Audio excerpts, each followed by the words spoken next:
They were the potters who lived in Netaim and Gedera. They lived there and worked for the king. First Book of Chronicles, chapter 4, verse 23. Potters were the very highest grade of workers, but the king needed potters, and therefore they were in royal service, although the material with which they worked was nothing but clay.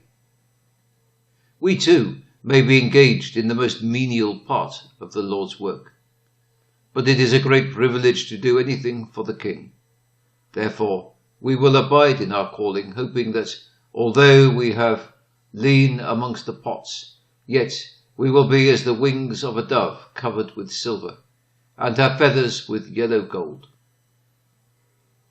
The text tells us of those who dwell amongst the plants and hedges, having rough, rustic hedging and ditching work to do. They may well have wished to live in the city with its quiet life, society and refinement, but they kept in their appointed places, for they were also doing the king's work.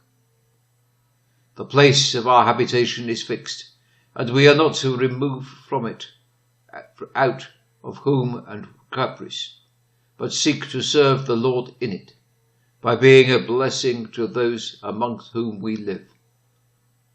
The potters and the gardeners had royal company, for they dwelt with the king, and although they lived amongst the hedges and the plants, they dwelt with the king there.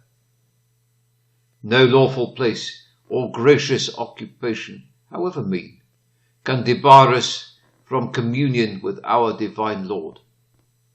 In visiting the poorest hovel, swarming lodging houses, workhouses or jails, we may go with the king. In all works of faith we may count upon Jesus' fellowship. It is when we are in his work that we may reckon upon his smile.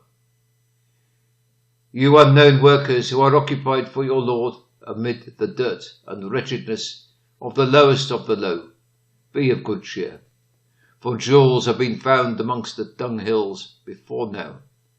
Earthen pots will be filled with heavenly treasure, and ill weeds transformed into precious flowers.